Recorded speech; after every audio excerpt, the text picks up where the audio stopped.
खरं तर किती वाईट ना, की पाणी तहान लागलेली आहे. तहान लागलेली 1 तास तहान लागली माणूस सहन करून घेतो. परंतु अति तहान लागलेली आणि पाण्या वाचून त्रास एवढा सहन करायचा म्हणजे फार मोठी म्हणजे खूप मोठं आहे.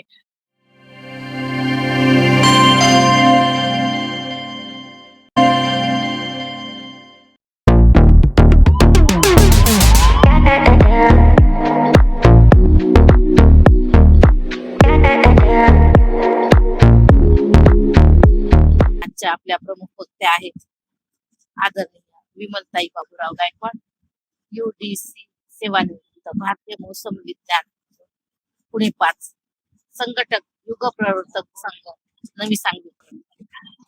आजचा ताईंचा विषय आहे प्रवेश परवान्याचा प्रतीक्षेत अर्थात वेटिंग फॉर विजा. महामानव डॉक्टर बाबासाहेब आंबेडकर. विनंती करते आदरणीय आपल्या सर्वांच्या लाडक्या ताई विमलताई गायकवाड यांना ताईंनी पुढील सूत्र हाती घ्यावं. आदरणीय विमलताई. धन्यवाद ताई. सर्वांना जय भारत, जय संविधान, नमो बुद्धाय, जय भीम. सर्व महामानव महामातांना माझा कोटी कोटी प्रणाम. संविधान जागृती देशाची प्रगती या अंतर्गत होत असणारी ही ऑनलाईन व्याख्यानमाला, या व्याख्यानमालेचे पुष्प क्रमांक आहे 1290 आणि या मालिकेचे या कार्यक्रमाचे आयोजक आहेत बहुजन हिताय बहुजन सुखाय ग्रुप शिक्रापूर, तसेच संविधान विश्लेषण समिती महाराष्ट्र राज्य आणि द्वारकामाई महिला व बाल कल्याण मागासवर्गीय विकास संस्था त्रिवेणी नगर पुणे यांचे मी मनापासून खूप खूप अभिनंदन करते. आज मला त्यांनी इथे बोलवलं. खरं तर माझा विषय असा काही ठरलेला नव्हता. मी काल अचानक सांगितलं सरांना आणि मला संधी मिळाली. तर मला इथे बोलवलं आणि मला हा विषय देण्याची जी काही त्यांनी सांगितलं त्याबद्दल मी आयोजक ग्रुपचे मनापासून खूप आभार व्यक्त करते. माझा आजचा जो काही विषय आहे प्रवेश परवान्याच्या प्रतीक्षेत अर्थात वेटिंग फॉर अ विजा, हा जो माझा विषय आहे, तर या विषयावर मी बोलण्याची थोडक्यात तुम्हाला प्रस्तावना सांगते. हा विषय जो आहे ते आदर्श जे आपले आपले आदर्श डॉक्टर बाबासाहेब आंबेडकर आहेत, त्यांनी त्यांचं आत्मचरित्र लिहिलं होतं. परंतु हे आतापर्यंत म्हणजे हे असं म्हणजे प्रकाशित झालेलं नव्हतं. डॉक्टर बाबासाहेबांनी हे आत्मचरित्र लिहिलं. त्यांना स्वतःला ज्या काही दाहक आठवणी आहेत, त्याच्यातून त्यांनी हे 1935 ते 1936 या सालामध्ये लिहिण्याला सुरुवात केली आणि ते कामाच्या व्यापामुळे असल्यामुळे त्यांना ते प्रसिद्ध करता आलं नाही आणि हे त्यांच्या अक्षरातलं होतं. म्हणजे हाताने लिहिलेलं हस्तलिखित ते त्या हस्तलिखितचं भाषांतर करून RG रुके म्हणजेच रघुनाथ वेणूजी रुके या सरांनी त्याचं राजगृह या लायब्ररीतून ते मिळवलं, ते प्रकाशित केलं आणि ते आपल्या समोर म्हणजे आज सगळ्यांच्या समोर ते पुस्तक या ग्रंथाने या नावाने वेटिंग फॉर अ विजा या नावाने ते प्रसिद्ध झालेलं आहे. त्यांनी आपल्या या आत्मकथेला विसाच्या प्रतीक्षेत म्हणजेच प्रवेश परवान्याच्या प्रतीक्षेत असे मार्मिक मर्मभेदी भावनिक अत्यंत अर्थदुःखाने होरपळलेल्या आणि तितकेच उपासगर्भ असं हे शीर्षक दिलेलं आहे. अस्पृश्य असलेल्या त्यातल्या कटू आणि जीव घेण्याच्या आठवणी आहेत स्वतः बाबासाहेबांच्या, त्या आठवणी समाजातील जी काही स्थिती आहे तर त्या स्थितीला बघून त्यांनी हे शीर्षक दिलेलं आहे आणि त्यात या देशातील अस्पृश्यांची जी समाजातील स्थिती आहे, समाजातील विषमता आहे, हे दाहक त्याचं स्वरूप त्यामध्ये प्रतीत झालेलं आहे. तर असा हा ग्रंथ अतिशय महत्वाचा आहे, खूप छान आहे आणि या ग्रंथामध्ये डॉक्टर बाबासाहेब आंबेडकरांनी त्यांचे स्वतःचे जे काय त्यांना अनुभव आलेले आहेत तर ते त्यांनी सांगितलेले आहेत. तर त्यावर मी आपल्याशी बोलणार आहे. तर बाबासाहेब स्वतः काय म्हणतात, भारतातली अस्पृश्यता आहे तर ती परदेशी असल्यामुळे त्या परदेशांना काही ते माहित नाही. तर प्रत्यक्ष म्हणजे कसं की किती जुलूम होतो समाजात हे समाजातल्या खेड्यापाड्यात, गावकुसात राहणाऱ्या मुठभर जी माणसं आहेत, अस्पृश्य, ते दररोज या खेड्यात जाऊन त्या गावची गलिच्छ घाण दूर करायची. सर्व प्रकारचे निरोप पायपिटीने द्यायचे आणि गावाबाहेर ते पोहोचवायचे. हिंदूंच्या दररोज घरी-दारी जाऊन त्यांची कामं करायची, भीक मागायची, तस्करी करायची. काय म्हणतात त्याला ते अ, तरकारी गोळा करायची आणि याच्यातून त्यांना असं काही मान वगैरे नव्हता किंवा हे त्यांचं कामच आहे असं त्या बाबासाहेबांचे विचार आहेत. आणि त्याच्यातून ह्या इतके वर्षानंतर इतकी डिग्र्या घेऊन, इतके शिक्षण, ज्ञान, अगदी ज्ञानाचे सागर, महासागर आपल्या या भारतामध्ये येऊन आणि भारतामध्ये बडोद्यामध्ये येऊन त्यांना असं म्हणजे त्यांना पुन्हा त्या लोकांना त्याची काही हे म्हणजे केवळ अस्पृश्य असल्यामुळे त्याची जाणीव नाही झाली आणि या दाहकतेमुळे बाबासाहेबांनी हे आत्मचरित्र लिहिण्यास घेतलेलं आहे. त्यांनी स्वतःच्या आयुष्यात प्रत्यक्ष घडलेल्या सर्व प्रसंगाची मी तुम्हाला थोडक्यात अशी माहिती सर्व प्रसंग म्हणजे त्यातले त्यांनी 6 प्रसंग दिलेले आहेत. त्यातले आज मला किती सांगता येतील तेवढे मी सांगेन. बाकीचे नंतर सांगते. तर डॉक्टर बाबासाहेब हे लहानपणापासून सातारा येथील सातारा हायस्कूलमध्ये म्हणजेच आताचे जे प्रतापसिंह हायस्कूल आहे त्यामध्ये ते पहिली त्यांनी प्रवेश घेतला आणि ते वर्गाच्या बाहेर बसून शिकले. हे आपल्या सर्वांना माहिती आहे. परंतु जेव्हा बाबासाहेब अ, जेव्हा बाबासाहेब वर्गात बसायचे तेव्हा त्यांना त्यांचं गोणपट घेऊन जावं लागायचं. ते गोणपटावर बसून त्यांनी तो अभ्यास केलेला आहे. भरलेल्या वर्गामध्ये ते मन लावून अभ्यास करायचे. एकदा शिक्षकांनी त्यांना विचारलं, एक प्रश्न विचारला, की आपल्या ह्या पृथ्वीपासून कोणता ग्रह अतिदूर आहे? तेव्हा बाबासाहेबांनी उत्तर दिलं, की मला माहित नाही कोणता ग्रह दूर आहे. परंतु आज तर मी इथे बसलेलो आहे. तर माझ्यापासून तो कोपऱ्यात जो माठ पाण्याचा भरलेला आहे, तो माझ्यापासून फार दूर आहे. त्यांची ती इतकी म्हणजे त्यांच्या बोलण्यामध्ये आणि त्यांच्या त्या उत्तरामध्ये इतकं त्यांची आत्मीयता आणि इतकं दाहक असं त्यांच्या मनाला, हृदयाला लागणारे हे शब्द होते आणि ते त्यांनी ते सांगितले. खरं तर किती वाईट ना, की पाणी तहान लागलेली आहे. तहान लागलेली 1 तास तहान लागली माणूस सहन करून घेतो. परंतु अति तहान लागलेली आणि तहानेचा पाण्या वाचून त्रास एवढा सहन करायचा म्हणजे फार मोठी म्हणजे खूप मोठं आहे. आणि अशा प्रसंगाला बाबासाहेबांनी शाळेत गेले, की त्यांना वाटायचं, की मी शाळेत गेलो तर आज मला पाणी कोण देईल?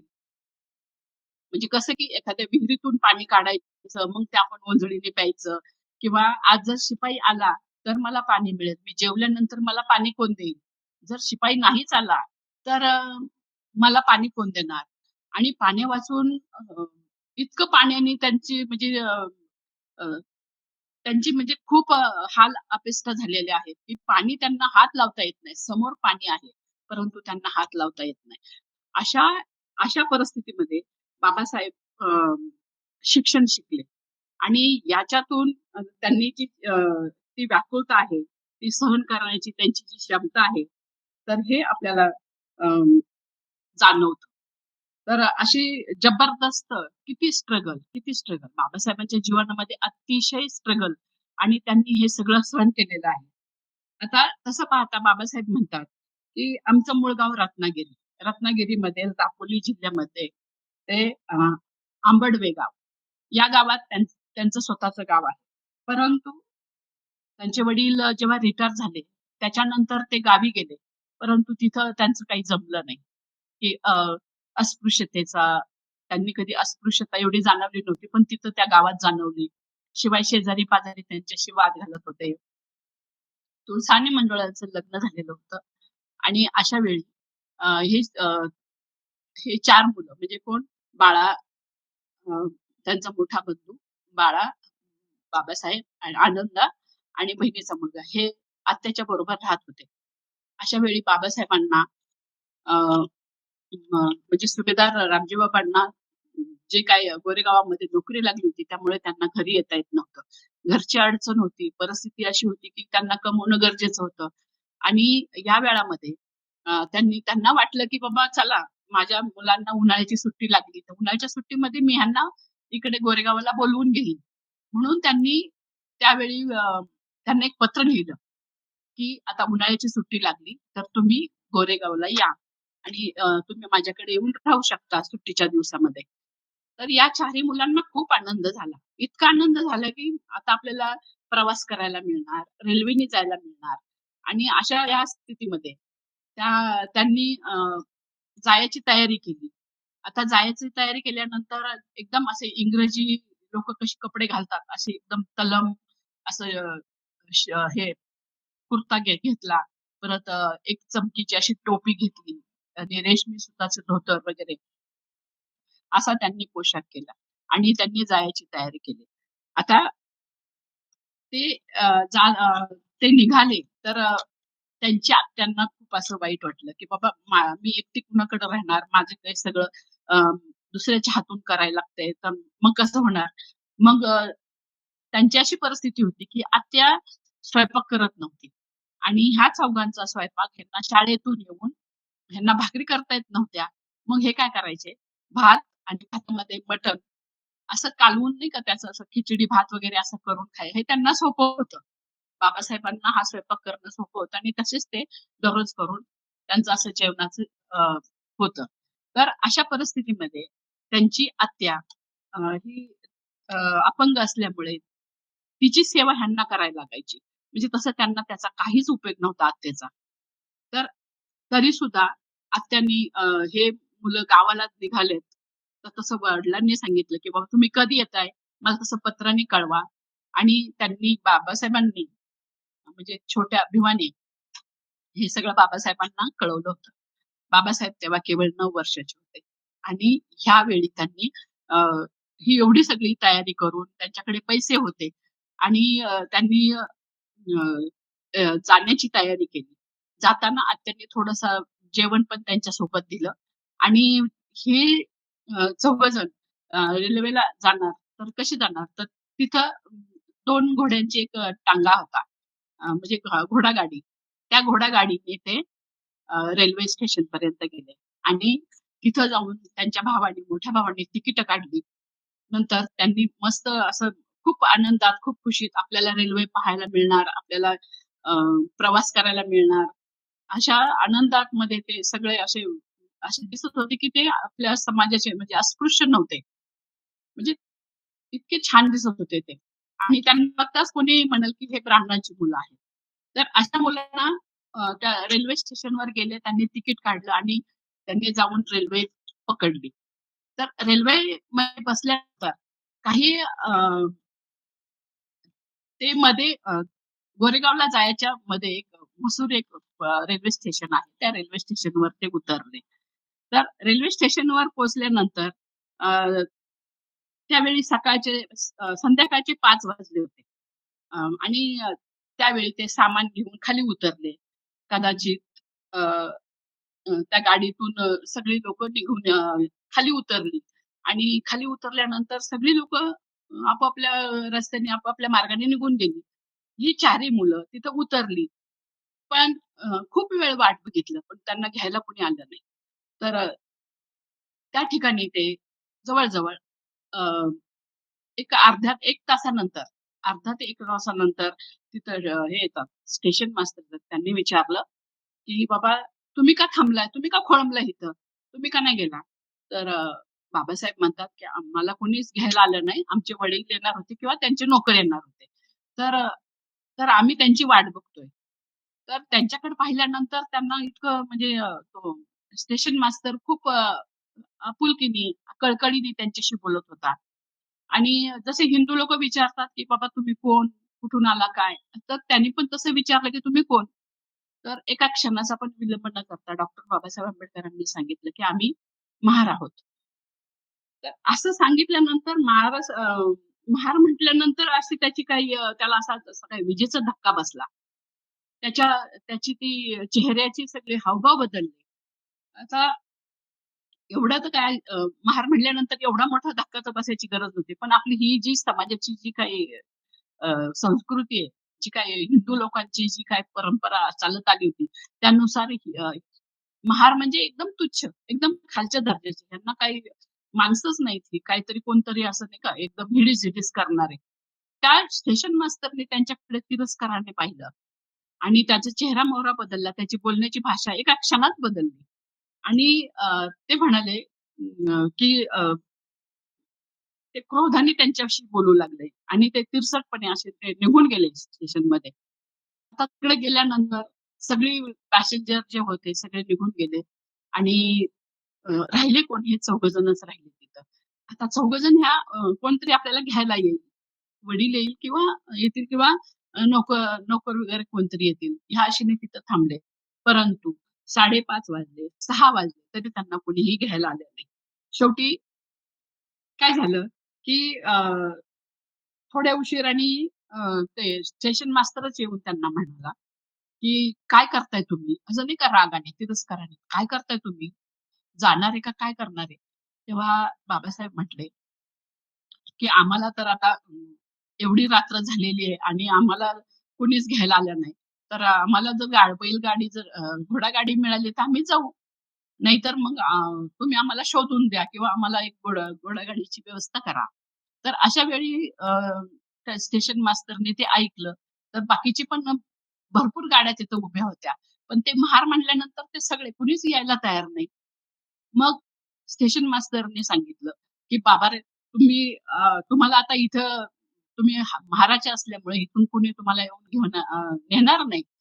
बाबासाहेब म्हटले, की "आता ही रात्रीची वेळ आहे आणि आम्हाला इकडे गाव राहिलं, इकडे वडील पण नाही आणि मधीच आम्ही अडकलोय. आता काय करायचं? तर थोडे दुप्पट पैसे घ्या आणि पण आम्हाला बैलगाडी कुठली पण एक घोडागाडी द्या." बाबासाहेबांच्या ह्या बोलण्यावर त्या स्टेशन मास्तरनी एक युक्ती सुचली. त्यांनी एक घोडागाडी बघितली. पण ते म्हणले, "तुम्हाला घोडागाडी चालवता येईल ना?" तर ही मुलं म्हणाली, "हो, येईल." मग अशा परिस्थितीमध्ये त्यांनी घोडागाडी बघितली आणि त्या ती जी गाडी चालवणारा माणूस आहे, त्याला पण बघितलं, की त्याला ह्यांच्या गाडीमध्ये बसलं तर विटाळ होईल.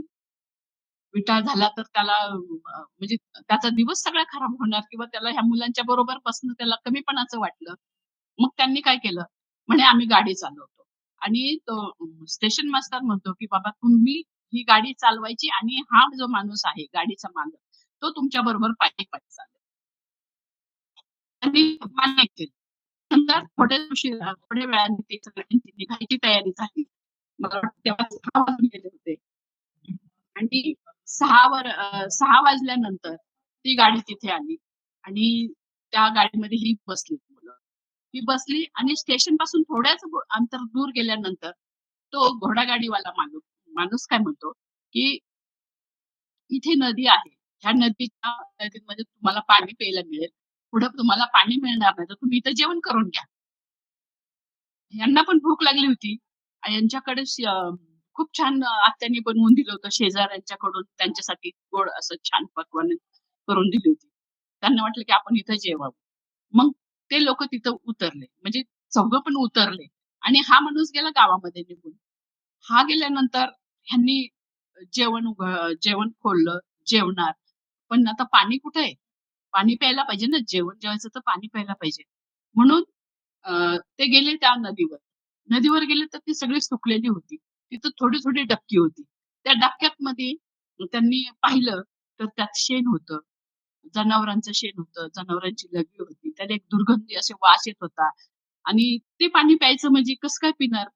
त्यांना पाणी ते पिता आलं नाही. पाणी नाही म्हणून त्यांचं जेवण पण राहिलं. अशा परिस्थितीमध्ये इतकं भूक लागलेली होती. संध्याकाळची वेळ होती, पण त्यांना ते जेवता आलं नाही. थोड्या उशिराने तो गाडीवाला आला आणि तिथून पुढे मग त्यांनी ते सगळं आपलं आवरलं आणि परत ते गाडीमध्ये बसले. ते गाडीमध्ये बसल्यानंतर रात्र झाली होती. निर्जन असा सगळा भाग होता. तेव्हा अंधार होता. दिव्यांची सोय नव्हती किंवा तिथं असं येणारे-जाणारी माणसं पण कमी झाली. कारण त्या रस्त्यावर कुणी नव्हतंच. तो गाडीवान त्यांच्याबरोबर चालत होता. परंतु त्यांना असं वाटत होतं, की इथं काहीतरी माणसं असतील किंवा वस्ती असेल नाहीतर काय. त्यांना काहीही दिसलं नाही. ते असे निर्जन अशा जागेतून ते चालले होते. चालता-चालता काय झालं, की त्या मुलांना इतकं म्हणजे ते अ, दुखावले गेले. कारण इतक्या अंधारामध्ये ही गाडी चालली तरी कुठं? ह्यांना एक तर मागं-पुढं कुणी दिवा नाही, काय नाही, कसं काय करणार? म्हणून त्यांनी काय केलं, अ, त्यांचा तो उत्साह जो होता, तो हळू-हळू त्यांचा उत्साह काळजीमध्ये घेतला. त्यांची काळजी वाढली. एवढ्या वेळानंतर त्यांची जी काही आशा होती, जी काही त्यांचा उत्साह होता, तो संपला आणि त्यानंतर अनेक मैल चालत गेले आणि त्या माणसाला विटाळाची भीती वाटत होती आणि असं म्हणजे प्रचंड असं त्याला अंधार होता आणि मुलं घाबरलेली होती, बेदरलेली होती. अशा परिस्थितीमध्ये हे चालत होते आणि त्यांना कुठेही वस्ती नव्हती दिसत, दिवा नव्हता दिसत किंवा त्यांना वाटलं, की हा माणूस अ, गाडीवर एवढ्या वेळ पायी चालत होता, तो मध्येच टुणकन उडी मारून आतमध्ये गाडीत बसला आणि त्यांनी आपल्या हातात ते पहिला म्हणजे गाडीचे दोर घेतले आणि गाडी हाकायला लागला. यांना भीतीच वाटली, की हा माणूस इतक्या वेळ पायी चालतोय, विटाळ होईल म्हणून आणि आता कसं काय गाडी चालवतोय? त्या अशी त्यांची मनातली हे 9 वर्षाचं म्हणजे बाबासाहेब 9 वर्षाचे होते अवघ्या आणि इतक्या ह्या वेळामध्ये त्यांच्यावर इतके हे मोठे प्रसंग. अंधारातून गाडी चालली होती. ती गाडी कुठं नेतोय हे त्यांना विचारण्याची त्यांना धाडस होईना त्या मुलांना. सगळे भीतीपोटी भेदरलेले होते आणि त्या माणसाने बराच वेळ गाडी चालवली तरी तो काही बोलला नाही. नंतर हीच पोरं घाबरली, रडायला लागली. त्यांना वाटलं की आमच्याकडे सोनं आहे, चैन आहे, तर आम्हाला कुठेतरी घेऊन जाईल, आमचा घात करेल किंवा आमच्याकडून हे सगळं लुटून नाही का घेऊन जाईल. म्हणजे त्यांना असं बाबासाहेब स्वतः म्हणाले, की आम्हाला ठार मारेल हा, कुठेतरी नेतोय हा, असं त्यांना वाटलं. मग तो काहीच बोलत नव्हता म्हणून हे सगळे असे घाबरले आणि नंतर मग अ, 3 तास 3 तास होऊन गेले. 3 तास होऊन गेले. त्या गाडीवाल्याने सांगितलं होतं, की आपल्याला गोरेगावला जायला 3 तास लागतील. पण 3 तास झाले तरी हा काही गोरेगाव त्यांना काही ते स्टेशन काही दिसेना. त्या मुलांच्या मनात शंका आली.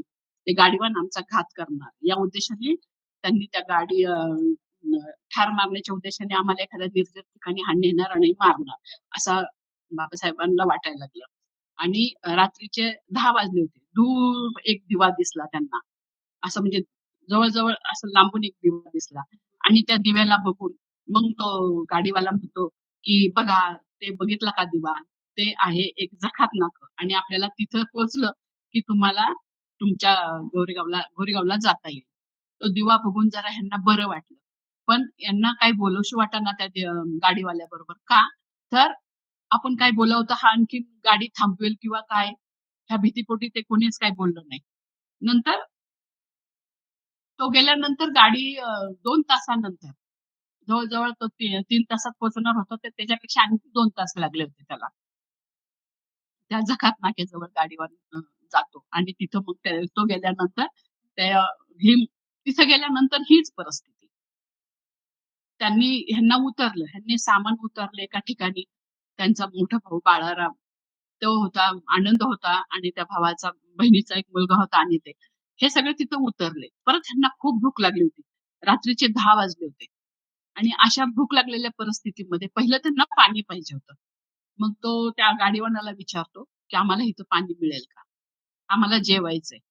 तर गाडीवान म्हणतो, की "तिथं जा. तुम्ही आहेत महाराज आणि तुम्हाला पाणी इथं काही इथे मिळणार नाही. तर तुम्ही मुसलमानाचे असं सांगा आणि जर मुसलमानाचं सांगितलं, तर तुम्हाला कदाचित तो नाकेवाला पाणी देईल." बाबासाहेब स्वतः गेले तिथं आणि त्यांनी ते सांगितलं. त्यांनी त्यांच्या उर्दू भाषेत सांगितलं, की आम्हाला पाणी पाहिजे म्हणून.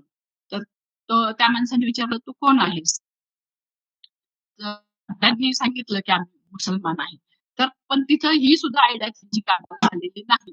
तिथं त्यांना पाणी मिळत नाही. तो म्हणला, "तुम्हाला का पाणी द्यायचंय? तुम्हाला पाणी इथे मिळणार नाही. तुम्हाला जर पिण्याचं पाणी पाहिजे असेल, तर त्या डोंगरावर जा आणि त्या डोंगरावरून तुम्ही पाणी घ्या आणि आणा आणि प्या." तर हे सगळं त्यानंतर बाबासाहेबांना अतिशय वाईट वाटतं. इतकं वाईट वाटतं, की आपल्या जवळ जेवण आहे, अतिशय भूक लागलेली आहे. ते आहे. पण आपल्याला पाणी मिळत ही जी काही परिस्थिती आहे ना, तर हे जे काही लोकं द्वेष करतात, ते बाबासाहेबांच्या अगदी मनावर काळजावर रुतलं गेलेलं आहे. आणि त्यांनी मग ते काय करतात, निराश होऊन परत अ, अ, न जेवता झोपून जातात. तर आता झोपायचं पण कसं, की आळीपाळीने झोपायचं. रात्रीची वेळ आहे आणि चौघांच्या अंगावर काहीतरी सोन्याचं होतं. तर कुणी येईल, काय त्रास देईल, परत भीतीपोटी ते एक एक जागायचा, एक उठायचा.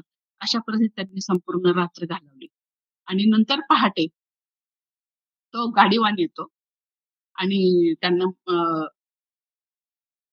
त्यांनी तो आता चला. तर बाबासाहेब म्हटले, की "आता रात्र झाली, मध्यरात्र झाली. आता आम्ही सुरक्षित ठिकाणी आहोत. आता उजेडल्याशिवाय आम्ही येणार नाही."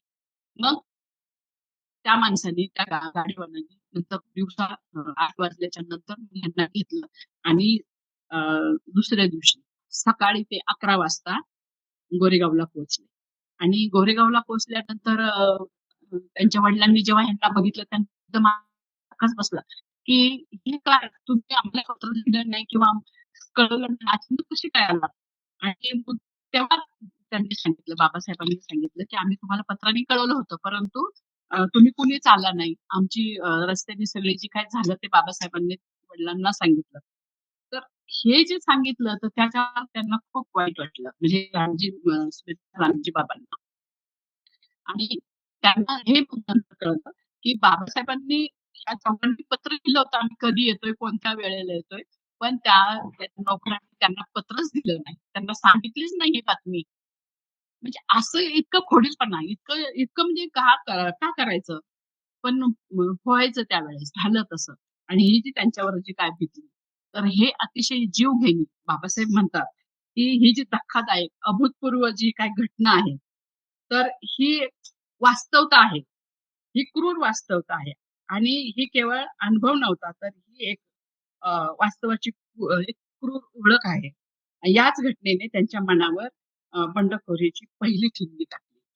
त्याच्यामुळे बाबासाहेब अ, अस्पृश्यतेच्या विरुद्ध त्यांनी तिथेही विचार केला आणि त्यांच्या मनात आलं, की हिंदू आहेत ना, ते अस्पृश्य कितीही आपण चांगले कपडे घाला किंवा चांगलं वागा किंवा चांगलं बोला, पण आपल्याला महार या जातीने महार असल्यामुळे आपल्याला काहीही किंमत देत नाही. तर हे बाबासाहेबांच्या मनावर अगदी पूर्ण ठसलं आणि हे एक पहिलं उदाहरण झालं आणि त्याच्यानंतर एक दुसरं उदाहरण आहे. ते 1968 सालचं आहे. बडोद्यातमध्ये बडोद्यातमध्ये जे काही श बाबासाहेब बडोद्याची जेव्हा नोकरी करत होते, तेव्हा नाही, बाबासाहेब जेव्हा लंडनला होते, त्यांनी खूप असं म्हणजे पदव्या वगैरे घेतल्या होत्या. त्यांनी शिक्षण घेतलं होतं. त्यांच्याकडे डिग्री होती. म्हणजे त्यांच्याकडे ते London school of economics and polytechnical सायन्समध्ये ऑक्टोबरच्या पहिल्या आठवड्यात बी-ए, एस-सी इकॉनॉमिक्स ॲट लॉसाठी प्रवेश घेतला. पण शिष्यवृत्तीची मुदत संपल्यामुळं बाबासाहेबांना शिक्षण सोडून अ, त्या विद्यापीठाची परवानगी घेऊन बोटीने 2 ऑगस्ट 1917 मध्ये मुंबईला यावं लागलं. शिक्षण अर्धवट सोडून. आणि शिक्षण अर्धवट सोडल्यानंतर बाबासाहेबांनी सयाजीराव हायनस त्यांना म्हणतात. बाबासाहेब हायनस सयाजीराव म्हणतात. तर त्यांनी त्या महाराजांनी त्यांच्या त्या बडोदा संस्थानमध्ये नोकरी करायची होती. कारण त्यांनी तसं त्यांना स्कॉलरशिप पुरवली होती त्यांच्या शिक्षणासाठी आणि शिक्षण झाल्यानंतर बडोद्याला येऊन नोकरी करावी, असा एक करार होता आणि त्यानुसार बाबासाहेब मुंबईला आले. मुंबईहून ते बडोद्यात आले. बडोद्यात आल्यानंतर सयाजीराव अ, जे काय ते त्यांचे ते हे होते, महाराज होते तिकडे. त्यांनी बाबासाहेब येतायत असं त्यांच्या जे होते त्यांच्या कामामध्ये जे काम करत होते त्यांच्या संस्थांमध्ये, त्यांना सांगितलं होतं, की तुम्ही रेल्वेमध्ये जा. रेल्वे स्टेशनला जा. बाबासाहेब येतायत त्यांचं स्वागत करायचं आणि त्यांना घेऊन यायचं. पण काही दिवसापूर्वी त्यांना कानपून लागली होती, की एक महाराजांनी एक महाराजचं पोरगं खूप शिकलेलं आहे आणि ते इथे कामाला येणार आहे. आणि हे त्यांना माहीत होतं. त्याच्यामुळं त्यांना आणायला कुणीच गेलं नाही. बाबासाहेब स्वतः त्या स्टेशनवर आले. स्टेशनवर आल्यानंतर सगळी लोकं निघून गेली. बाबासाहेब तिथेच उभे राहिले. आता जायचं कुठं? एकतर कुणी घ्यायला सुद्धा आलं नाही आणि वेळ म्हणजे संध्याकाळ होत होती. तर त्यांनी काय केलं तिथंच छताखाली उभे राहिले त्या स्टेशनमध्ये. विचार करायला लागले. आता मी जाणार तर कुठं जाणार? मला तर कुणी घ्यायला पण आलं नाही किंवा मला आता जायचं कुठं त्यांचे मित्र होते तिथं. परंतु बाबासाहेब तिथे गेले नाही. कारण बाबासाहेब म्हटले, की मी म्हणजे आता मी आलो तर पहिलं बडोद्यामध्ये सरकारला भेटणार आणि त्याच्यासाठी त्यांनी काय केलं तिथंच थांबून विचार करत बसले. त्यांनी विचार केला इथे एक हिंदू हॉटेल आहे.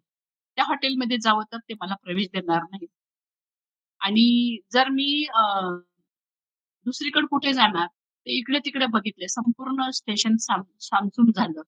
कुणी सुद्धा तिथं दिसेना. ते तिथं घोडागाड्या उभ्या होत्या बऱ्याचशा. पण त्यांनी सुद्धा बाबासाहेबांना बघितलं, बघायचे आणि ते गप्प बसायचे. शेवटी बाबासाहेबांनीच विचारलं, की "इथे कुठं मला एखादं राहण्याचं काही होईल का? तुम्ही जरा चौकशी करता का?" तर त्यातला एक जण गाडीवाला काय म्हटला, की "हो, होईल. इथे एक पारशी धर्मशाळा आहे. त्या पारशी धर्मशाळेत तुम्हाला राहता येईल. ती इथून थोड्याच अंतरावर आहे." बाबासाहेबांना वाटलं, की चला आपण धर्मशाळेत तर धर्मशाळेत राहू. बाबासाहेबांनी त्याला सांगितलं, की मला तिथपर्यंत सोडा. बाबासाहेब, येऊ नको, येऊ नको तिकडे जा." अ, नंतर मग बाबासाहेबांनी अ, त्या गाडीमध्ये बसले. त्यांचं सगळं सामान ठेवलं आणि ते त्या पारशी धर्मशाळेकडे गेले. त्या धर्मशाळेत गेल्यानंतर तिथे रखवालदार होता. त्यांनी त्यांचं सामान उतरवलं. सामान वरती नेलं आणि नंतर थोड्या उशिराने बाबासाहेबांना वाटलं, की चला. ते खूप थकले होते. दमले होते. त्याचे प्रकार होता, की मला स्टेशनवर कोणी घ्यायला आलं नाही किंवा मी जाऊन माझी केवढी मोठी इथं पंचायत झाली. बरं झालं मला हे आश्रम मिळालं. आता मी थोडा आराम करतो. या हेतूने बाबासाहेबांनी स्वतः कपडेच काढत होते. तर तेवढ्यात तो रखवालदार हातामध्ये डायरी घेऊन आला आणि त्यांना म्हणाला, की "बाबा अ, तुमचं नाव सांगा. तुम्ही कोण आहात? कुठून आलात? काय?" बाबासाहेबांना हे माहीत होतं, की मला इथं म्हणजे मी हिंदू आहे ते म्हणाले. मी हिंदू आहे. परंतु बाबासाहेब जेव्हा तो रखवालदार आलता तेव्हा ते कपडे बदलत होते. ते कपडे बदलताना ते काय कच्छ असतं काय त्यांची कपडे जी पारशी लोकांची असतात, ती बाबासाहेबांनी परिधान नव्हती केली. त्याच्यामुळं तो रखवालदार म्हणाला, "तुम्ही कोण आहे? नक्की सांगा मला कोण आहे?" मग इथे फक्त पारशांच्यासाठी ही धर्मशाळा आहे. इथे फक्त पारशी लोकच राहतात. तर मग बाबासाहेबांना थोडंसं अ, त्यांनी विचार केला, की आता इथून पण पुढे जायचं तर मी नाव बदलून रजिस्टरमध्ये माझं नाव द्या. तर त्यावेळी बाबासाहेबांनी त्यांचं स्वतःचं नाव लिहिलं.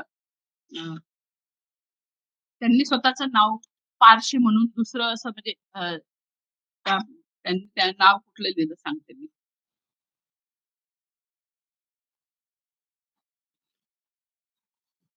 बाबासाहेबांनी आपली ओळख लपवून ठेवली आणि त्यांनी लगेच अ, एला एदललजी, एदलजी सोरोबजी असं त्यांनी ते नाव पारशी लोकांचं जे नाव असतं ते बाबासाहेबांनी धारण केलं आणि त्या रजिस्टरमध्ये नोंद करायला लावली. आता नोंद केल्यानंतर तो माणूस निघून गेला. त्या रूममध्ये संध्याकाळचे अंधार होता. लाईट नव्हती. सगळं ते एक होतं.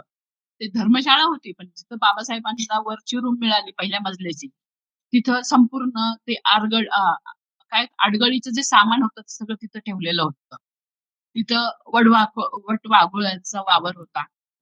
अंधार होता आणि अ, त्या एकांतामध्ये बाबासाहेबांना ते इतकं म्हणजे खूप म्हणजे हे झालं, की हे असं ह्याच्यामध्ये मला दिवा नाही, काय नाही.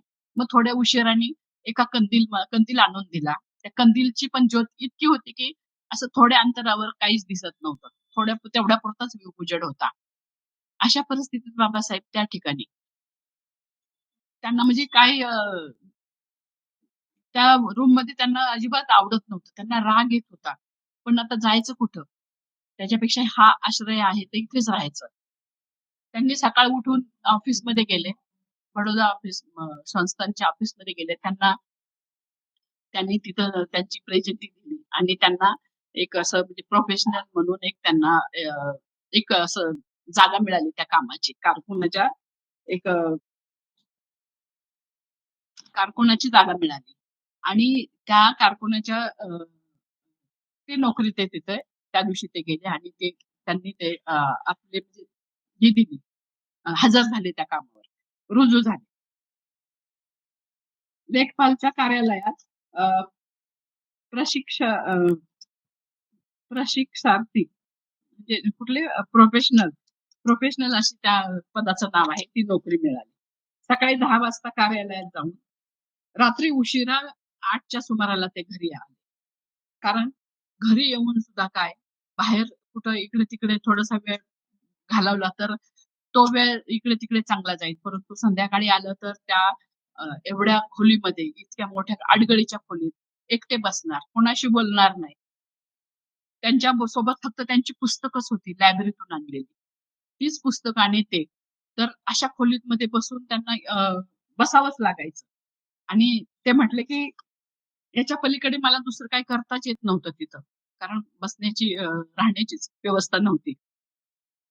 एकदा काय झालं, ते इथं बडोद्याला आल्यानंतर त्यांच्या बहिणीचा मुलगा, त्यांचं काही सामान उरलं होतं. तर तो घेऊन आला.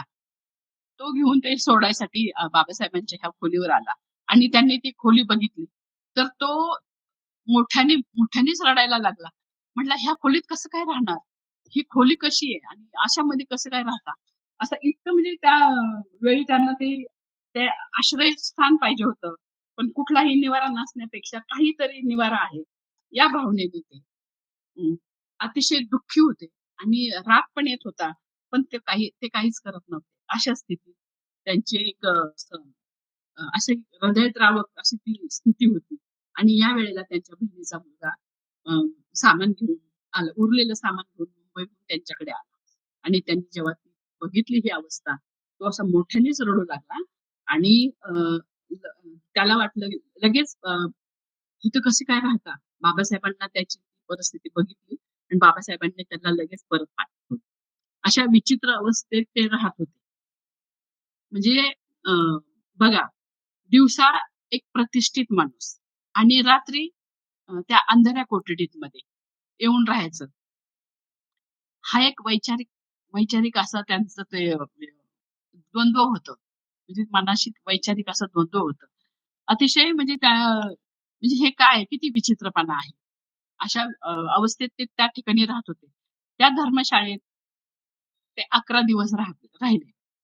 एकदा काय झालं, 11व्या दिवशी बाबासाहेबांनी सकाळचं जेवण आवरलं. त्यांना ऑफिसला जायचं होतं आणि त्यांनी कपडे घातले. शिवाय जी काही लायब्ररीतून पुस्तकं आणली होती ती सोबत घेतली आणि अशा वेळी त्यांना त्या जिन्यामध्ये कुणाच्या तरी पायाचा आवाज आला आणि जिन्यावरून पायाचा आवाज आला आणि ते लोकं त्यांच्याच खोलीकडे येत होती. त्यांनी असं पाहिलं तर हातांमध्ये लाट अ, काठ्या-लाठ्या घेऊन असे धिप्पाड उंच पुरे पारशी लोकं 10-12 त्यांच्या त्या खोलीकडे आले आणि त्यांच्या दारात उभे राहिले. बाबासाहेबांना म्हटले, की ते धट्टेकट्टे त्यांची शरीरयष्टी होती आणि त्यांच्या हातात काठ्या होत्या. तर त्यांनी माझ्यावर म्हणजे असं बाबासाहेब म्हटले, "माझ्यावर नुसतं प्रश्नांची त्यांनी सरबत्तीच चालवली.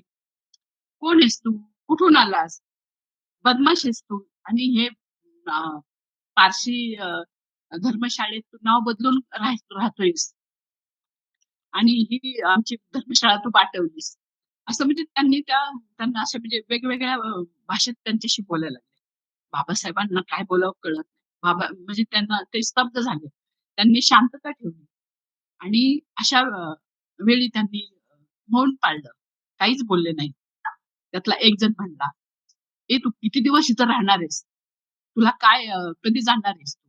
तर बाबासाहेबांनी अगदी काकुळतीला येऊन त्यांनी मौन तोडलं आणि सांगितलं, की "मला 1 आठवडा इथे राहण्याची परवानगी द्या. मला सरकारी बंगला मिळाला की मी इथून जाईन." परंतु त्यांनी कुणीही ऐकलेलं नाही. त्यातला एक जण म्हणला, की "तुम्ही आत्ताच्या आत्ता हे घर आज संध्याकाळी हे जर घर खाली नाही केलं तर फार अघटित होईल. भयान असा प्रसंग तुमच्यावर येतील." तर त्यांनी असा दम दिला. तर बाबासाहेब म्हटले, की काय करायचं अशा परिस्थितीमध्ये? म्हणून बाबासाहेबांनी त्या त्यांच्याशी काही न बोलता त्यांनी सांगितलं, की आजच्या आज हे रूम खाली करायचे. आम्हाला हे आजच्या आज तू इथून निघून गेला पाहिजेस. अशा परिस्थितीत बाबासाहेबांची जी नम्रता होती, शांतता होती आणि ती सगळी संपली आणि बाबासाहेबांना खूप वाईट वाटलं. त्यांनी सांगितलं, की मी संध्याकाळपर्यंत माझी कुठेतरी व्यवस्था बघतो. परंतु एका बाजूला ज्ञानाचा इतका अथांग असा त्यांच्याकडे भंडार होतं. खूप शिकलेले होते. त्यांच्याकडे डिग्री होत्या. त्यांच्याकडे सन्मान होता. परदेशातून आलेल्या वातावरणातून ते राहिले होते. त्यांना 5 वर्ष ते बाहेर राहिले. अमेरिका, युरोपमध्ये. पण त्यांना ह्या अस्पृश्यतेचा काहीच लवलेश नव्हता.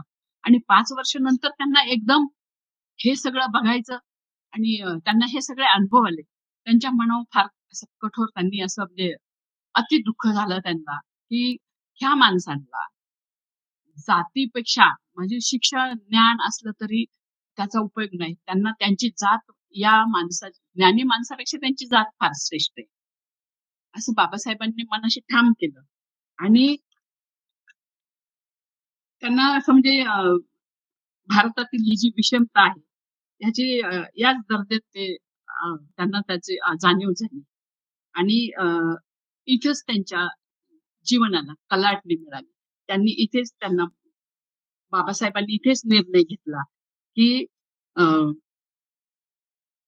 जे हिंदू आहेत, जे हिंदू आहेत ते आणि त्यांच्यापुढे कुठलाही माणूस कितीही शिकलेला असू द्या किंवा कसा असू द्यात, त्याला त्यांची पदवी असू द्यात किंवा हुशार असू द्यात, तर सगळ्यात तुमची तो त्यांना त्याची काही कदर नाही.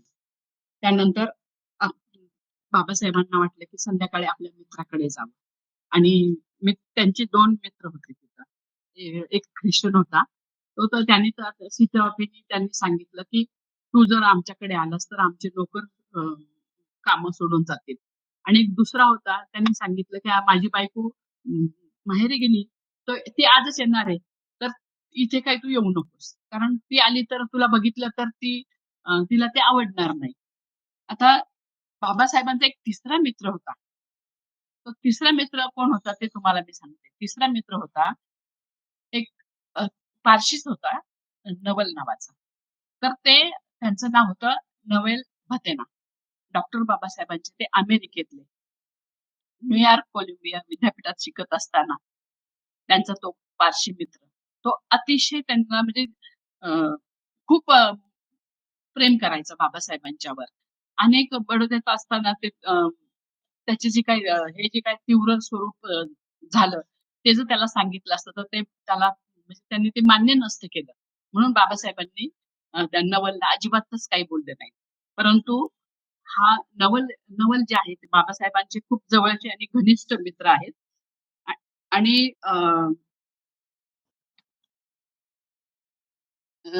ते भतेना जे आहेत, त्यांचा जिवलग मित्र कोलंबिया विद्यापीठात, न्यूयॉर्क, अमेरिकेचे सहाय्यक होते. तसेच विद्यापीठाच्या लिव्हिंग म्हणजे राहायला त्यांच्या एकाच खोलीत वसतिगृहामध्ये होते. आणि डॉक्टर बाबासाहेब आंबेडकरांचं चरितार्थ चालवावा म्हणून भजेना, नवल भजेना यांनी त्यांना 2 शिकवण्या मिळवून दिल्या. नंतर त्यांच्यासाठी अ, हिशोब तपासनीस म्हणून एक नोकरी मिळवून दिली. मुंबईतील सिडन होम कॉलेजामध्ये त्यांना कॉमर्स आर्ट्स आर्ट्स ऑफ कॉमर्समध्ये त्यांना नोकरी दिली. तसेच अ, बाबासाहेबांनी 5 डिसेंबर 1917 रोजी direct of public institute Mumbai precedence Pune इथे अर्ज केला आणि बाबासाहेबांना ती जागा भतेनी भतेनी भतेना यांनी मिळवून दिली. तसंच त्यांच्या प्रयत्नांनी बाबासाहेबांना 10 नोव्हेंबर 1918 रोजी त्याची त्या जागेवरून नेमणूक पण झाली आणि म्हणजे तो जो मित्र होता, तो त्यांचा जिवलग मित्र होता आणि खूप त्यांचं त्यांचं जमायचं. काही झालं तरी. ते नवल त्यांना बाबासाहेबांच्यावर रागवत नसत. अनेक वेळा त्यांनी मदत केलेली आहे. म्हणजे 5 जुलै 1920 रोजी लंडनला निघाले तेव्हा भगिनी यांनी एक वचन चिठ्ठी असते. वचन चिठ्ठीवर त्यांनी म्हणजे प्रायमरी नोट ₹5,000 कर्ज बाबासाहेबांना मिळवून दिलं. नंतर लंडनमध्ये आपला अपुरा राहिलेला अभ्यास पूर्ण करावा यासाठी 14 एप्रिल 1923 रोजी मुंबई हायकोर्टाची वकिली करण्यासाठी सनदी मिळवून दिली आणि तसा त्यांनी अर्ज केला. तसंच त्यांची जी काही त्याची अमानत जी काही रक्कम होती ती त्यांनीच भरली आणि म्हणजे अशा अनेक प्रकारे बाबासाहेबांना यांनी मदत केली. पण बाबासाहेबांना इथे राहण्याचा जेवढा त्रास झाला, त्यांना वाटत होतं, की मी जर नवलला सांगितलं, तर त्याला हे खरं वाटणार नाही आणि नवल भजना हे त्यांचे जवळचे मित्र होते आणि त्यांनी त्यांना अनेक प्रकारे मदत केलेली आहे आणि बाबासाहेब सुद्धा एकदम भावनिक होऊन म्हणले, "अरे नवल, तू मला इतकी मदत करतो, इतके पैसे देतोस, तर तू मला कंटाळला तर नाहीस ना किंवा तू मला सोडून तर जाणार नाहीस ना." तर म्हणजे इतकं बाबासाहेबांना त्याच्यासाठी म्हणजे इतकी मदत केली त्यांनी, की आता काय बोलावं? प्रत्येक गोष्टी जिथं-जिथं कमी पडेल तिथं ते नवल त्यांचा मित्र त्यांच्यासोबत राहिला आणि त्यांनी त्याला मदत केली. तर असे हे मित्र. तर त्यांना त्यांनी ते सांगितलं नाही. शेवटी बाबासाहेब त्या दिवशी संध्याकाळी त्यांनी ते संपूर्ण आपलं सामान घेतलं. कोणी कोणाकडे राहण्याची व्यवस्था नाही. मग एवढं बडोद्यातली चांगली नोकरी असताना त्यांनी ते सामान घेतलं. संध्याकाळ झाली होती. म्हणजे मला वाटतं 5-6 4 ते 5 वाजले होते.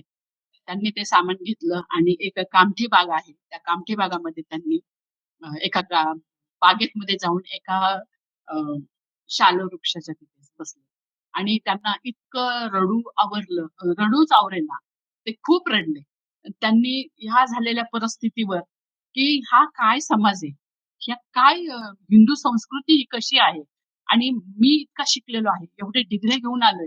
आज मी माझं सगळं संपूर्ण परदेशात माझं नाव आहे. सगळे लोकं मला मी जर परत गेलो तर मला ते घ्यायला बसलेत. परंतु ह्या भारतामध्ये हे काय चाललंय? आणि त्यांनी असं तिथं त्यांना अति दुःख झालं. त्यांनी विचार केला तिथं आणि ते जवळ-जवळ संध्याकाळी 9 वाजेपर्यंत बसले होते. 9 वाजता त्यांची गाडी होती. त्यांनी सांगितलं त्यांनी त्यांच्या विचारामध्ये खूप म्हणजे खूप अशा आठवणी आणि खूप विचार केला आणि त्याचा संकल्प केला त्या झाडाखाली बसून, की मी जरी आज माझी ही अवस्था आहे, इतकं शिकलेलो आहे. पण माझ्या या खेडेपाड्यात जी माझी गोरगरीब आहेत, दलित बांधव आहेत, जे काम करणारे, कष्ट करणारी लोकं आहेत. तर यांच्याशी ही लोकं कशी वागत असतील? ते किती सहन करत असतील? आणि त्यांनी त्या ठिकाणी संकल्प केला, की ही मी परिस्थिती बदलवीन. मी आता इथून पुढे माझा प्रवास वेगळ्या दिशेने सुरू असेल आणि त्यांनी तिथं त्या संकल्प आपण चैत्रभूमी ऐकलेली आहे. दीक्षाभूमी पण ऐकलेली आहे. परंतु संकल्पभूमी बहुतेक कोणाच्या ऐकण्यात नसेल, पण संकल्पभूमी पण आहे आणि त्या भूमीमध्ये डॉक्टर बाबासाहेब आंबेडकरांचं एक असं नाव आहे आणि त्या वृक्षाखाली ते एक बोर्ड आहे, की ही संकल्पभूमी आहे म्हणून. तर अशा प्रकारे बाबासाहेबांना ज्या अडचणी झाल्या, जे बाबासाहेब जे इतके शिकले, तरी बाबासाहेबांना स्वीकारलं नाही या हिंदू लोकांनी. त्याचं त्यांना म्हणजे ते रागावले पण आणि त्यांना त्याच्या विरुद्ध त्यांनी म्हणजे संकल्प केला. यानंतर अ, किती वाजलेत? वेळ झालेला आहे का? थांबवू का? नाही बोला आणखी 9:30 झालेले आहेत. हां का? तुम्ही बोलू हां. शकता. हो. बरं आणि याच्यानंतरचा जो प्रसंग आहे, तो आहे ह्याचा 40 गावचा आणि 40 गावचा प्रसंग हा तिसरा प्रसंग आहे बाबासाहेबांच्या जीवनातला. म्हणजे इतका जवळचा, की त्याच्यामुळे ह्या 3 प्रसंगामुळे बाबासाहेबांच्या अ, कार्याला आणि विचारांना वळण मिळालं आणि बाबासाहेबांनी हे सगळं शिक्षणाचं ह्याचं सगळं पणाला लावून समाजासाठी त्यांनी अ, संपूर्ण वाहून घेतलं. आता पुढचा जो प्रसंग आहे, तो आहे 40 गावचा. आता 40 गावात काय होतं, की त्या ठिकाणी एक सरकारी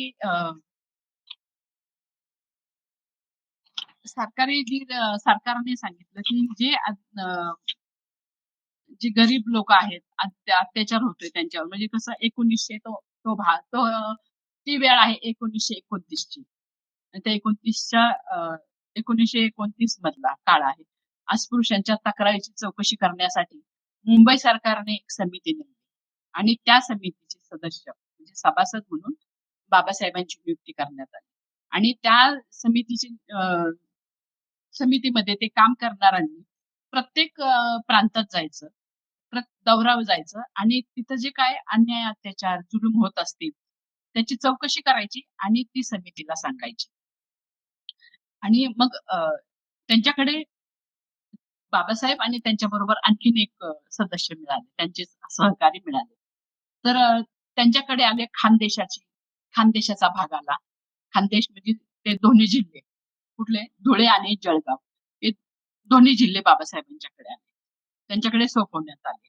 आणि त्यावेळी बाबासाहेब जेव्हा अ, ते त्यांची जी काही काम आटोपून अ, येत होते. तर त्यावेळी त्या अस्पृश्य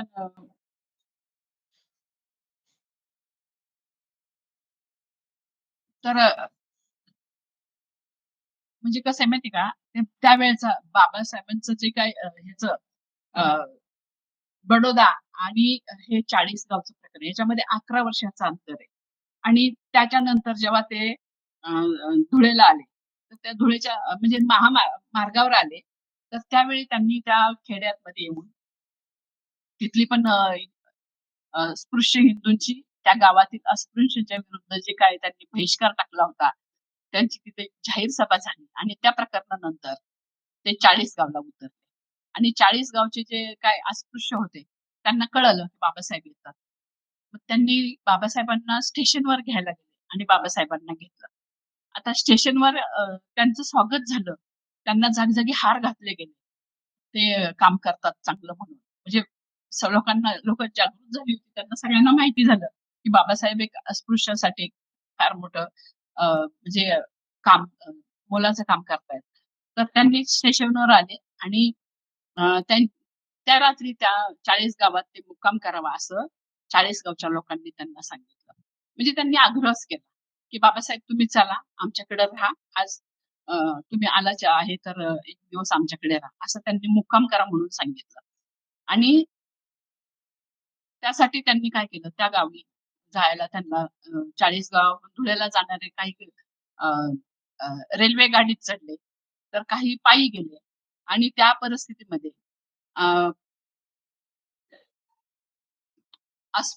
त्या बाबासाहेबांना कसं न्यायचं म्हणून नाही का जवळच आहे.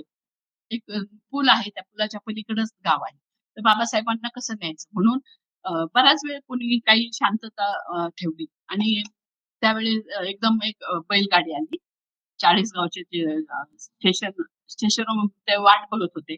सगळी लोकं वाट बघत होती. तिथं बैलगाडी, घोडागाडी आली, टांगा फलाटावर येऊन लागला आणि अ, त्यामध्ये ती लोकं सगळे म्हणायला लागले, की "तुम्ही आता ह्याच्यामध्ये बसा गाडीमध्ये आणि नंतर तुम्हाला ही गाडी पलीकडे नदीच्या पूल आहे. पुलाच्या पलीकडे गेलं, की ते तिथं तुम्हाला सोडलं, की आपलं गाव 40 गाव." त्यावेळी काय झालं, ती घोडागाडी आली. परंतु त्या घोडागाडीवर जो जो माणूस घोडागाडी चालवतो तो नव्हता.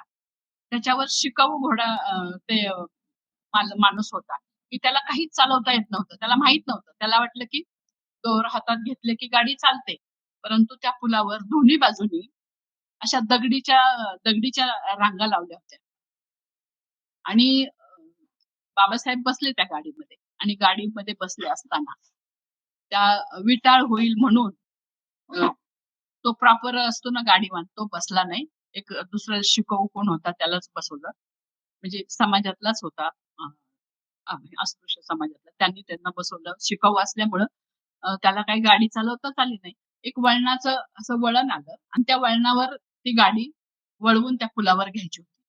परंतु ते दगडाचे जे काही लावले होते ना कडकडानी, त्याच्यावर त्या गाडीवर त्या बैलगाडीचं चाक आदळलं आणि ते आदळल्यानंतर बाबासाहेब ते उडले आणि कडेला पडले. त्यांना जखमा झाल्या, त्यांचे पाय मोडले, त्यांना लागलं, बरंच लागलं आणि ती गाडी पुलाच्या खाली पडली. आणि हे जेव्हा लोकांना कळलं, तेव्हा लोकं तिथं आले. त्यांनी बघितलं, की बाबासाहेबांना एवढं लागलेलं आहे. आणि त्यामुळं बाबासाहेबांनी अ, तिथं एक असं ते शिकले, की आपण कितीही एवढ्या लोकांनी, आपल्या समाजातल्या लोकांनी मला इथं आणून माझी ही अशी परिस्थिती केली. म्हणजे ते कसे-बसे त्या ते तिथं गेले आणि चौकशांती अशी वस्तुस्थिती सांगितली, की स्टेशन स्थानकावर उशीर होण्याचे कारण टांगेवाला जो अस्पृश्य आहे, त्याच्या प्रवाशासोबत टांगा चालवायचा नव्हता. तो त्याच्या प्रतिष्ठेला शोभणारं नव्हतं. म्हणजे म्हणजे बघा, जातीपेक्षा आपल्या म्हणजे किती उच्च माणूस असू दे, शिकलेला असू दे, ज्ञानी असू दे, पण तो त्यांच्या हिंदूपेक्षा तो श्रेष्ठ नाहीये. म्हणजे हलक्या जातीचा आहे. म्हणजे किती ते महत्त्व देतात त्यांच्या जातीला.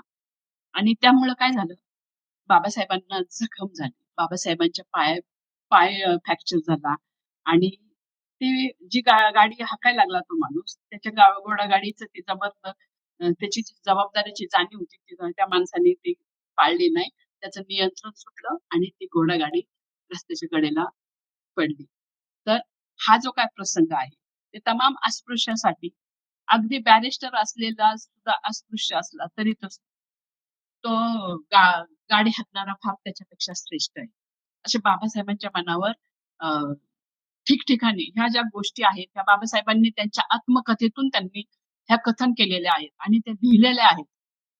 मी याच्यानंतर अजून 2-3 प्रसंग आहेत. मला वाटतं एक आहे ते दौलताबादच्या किल्ल्याचं आहे. बाबासाहेब थोडक्यात सांगू का मग मी? म्हणजे संपवतेच नाहीतरी. नाही संपणार. 3 प्रकरणं आहेत. तर अशा प्रकारे हे जे काय हे जे बाबासाहेबांशी जे झालं, तर त्याच्यावरून बाबासाहेब म्हणतात, की जरी आपण मला एक शिकायला मिळालं, की बाबासाहेब म्हणतात, की जरी आपण 1 मिनिट आहे. हिंदूंसाठी अस्पृश्य असलेली बाबासाहेबांनी स्वतःला सांगितलं. स्वतःच्या आत्मकथनातून त्यांनी असा निष्कर्ष काढला याच्यातून, की हिंदूंसाठी अस्पृश्य असलेली व्यक्ती पारशी लोकांसाठी पण अस्पृश्यच असते. म्हणजे हिंदूंनी जर अस्पृश्य ठरवलं, तर पारशी लोकांनी पण अस्पृश्य ठरवलं बाबासाहेबांना. कारण बाबासाहेबांना असं वाटत होतं, की पारशी लोकं जातीयता पाळत नाहीत. पण त्यांनी सुद्धा पाळली आणि जेव्हा ते दौलताबादला गेले, दौलताबादचा जो किल्ला आहे, ते बघायला जेव्हा गेले, तिथं सुद्धा त्या निजामांचं ते निजामशाही होती तिथे आणि त्या मुसलमानांनी सुद्धा बाबासाहेबांना अस्पृश्य असल्यामुळे बाबासाहेबांनी सहलीला जायचं होतं त्यांना आणि सहलीला जाता-जाता ते येता-येता औरंगाबाद वरून म्हणजे त्यांना अजिंठा वेरूळ पाहायचं होतं. बाबासाहेब नेहमी प्रेक्षणीय ठिकाणी स्थळाला ते भेट द्यायचे. आणि हे भेट देत असताना ते अ, औरंगाबादला आले. तर रस्त्यातच त्यांना हा दौलताबादचा किल्ला होता. तर त्यांना बघायचा होता. तर बाबासाहेब म्हटले, की "चला आपण बघूया." तर त्यावेळी त्यांचे सहकारी होते. त्यांची सहलच गेली होती. बरेचसे लोकं होते. तर धुळीने माखलेलं अंग होतं. त्यांना वाटलं, की दौलताबादच्या त्या दरवाजापाशीच एक पाण्याने भरलेला हौद होता. तर चालून किंवा उन्हाने किंवा धुळीने माखलेलं त्यांचे सहकारी म्हटले, की "चला आपण हात-पाय, तोंड धुऊ इथं." आणि ते धुतलं आणि ते धुतल्यानंतर पुढे जरा गेले, दरवाजाजवळ गेले आणि त्यांनी परमिशन मागितली बाबासाहेबांनी, की आम्हाला हा दौलताबादचा जो काही किल्ला आहे, तो आम्हाला बघायचा आहे. परंतु त्याच क्षणाला मागून एक म्हातारा माणूस, दाढीवाला असा धिप्पाड आणि हा असा धावत आला आणि म्हणला, "धेडग्यांनी आमचा हौद बाठवला. आमचं जे काही हौद आहे पाण्याचा भरलेला, तो बाटवला." आणि त्यांनी जी मोठ्याने ओरडायला सुरुवात केली. त्याच्यानंतर त्या किल्ल्यामधले सगळे लोकं आली आणि ते तिथं आल्यानंतर बाबासाहेबांच्या बरोबर सांगायला लागले, की "तुम्ही ह्याला ही हिंमत कशी झाली? तुम्ही एकतर अस्पृश्य आहात, तुम्ही धेडके आहात आणि आमच्या ह्या हौदाला कसं काय तुम्ही शिवलात?" बाबासाहेब शांत बसले. त्यांचं सगळं ऐकलं. त्यांचा क्रोध बघून सगळेच हादरले. आता काय करायचं? त्यांच्या हातातून म्हणजे शस्त्र होते त्यांच्याकडे. ही सगळी परिस्थिती बाबासाहेबांच्यावर ओढली आणि त्यांनी शांततेचा मार्ग घेतला आणि शांततेतून त्यांनी सांगितलं, की "अरे बाबा, आम्ही हे पाहायसाठी आलोय, किल्ला बघायसाठी आलेलो आहोत आणि मला किल्ला पाहायचा होता. आमचे जरा हात-पाय धुळीने माखले म्हणून थोडंसं पाणी घेतलं आमच्या सहकाऱ्यांनी. आम्ही हात-पाय तोंड धुतलं. परंतु ते माणसं म्हणले, "तुम्ही धेडगे असल्यामुळे, अस्पृश्य असल्यामुळे आमच्या ह्या हातला परमिशन नाही घेतली किंवा आम्हाला इथं हातच का लावला?" मग बाबासाहेब म्हटले त्यांना, की "जर तुमच्या तुमच्या समाजात जर मी आलो, तर तुम्ही मला अ, हात लावू द्याल? किंवा मी जे मुसलमान हा धर्म जर स्वीकारला, तर तुम्ही मला हात लावू द्याल?" तेव्हा ती सगळी लोकं शांत झाली आणि त्यांना वाटलं, की मग ते शांत झाले आणि नंतर त्यांना काय बोलावं म्हणजे त्यांना वाटलं, की हा माणूस आपला आता धर्म स्वीकारणार. मग त्यांनी सांगितलं, की आम्हाला हा किल्ला बघायचा आहे. ते म्हणले, "किल्ला बघा, आपण एक सशस्त्र माणूस जो त्यांच्याबरोबर कशाला हात लावणार नाही." त्यांनी तिथं सूचना दिल्या, "इथं कशालाही हात लावायचा नाही. तुम्ही सरळ जायचं आणि बघून खाली उतरायचं." आणि एक शस्त्रधारी माणूस त्यांच्याबरोबर दिला. हे बाबासाहेबांच्यावर जे झालं ते अतिशय त्यांना मनाला लागलं, की मुसलमान सुद्धा जो हिंदू आपल्याला मुसलमान अस्पृश्य समजतात. तर मुसलमानही आपल्याला अस्पृश्य समजतात. म्हणजे विद्वत्ता, ज्ञान हे ह्यांच्यापुढे काही नाही. त्याच्यापेक्षाही हे आपल्याला श्रेष्ठ श्रेष्ठ समजतात. असं त्या ठिकाणी त्यांना अनुभव आला. बोलायच्या आधी मी त्या विषयात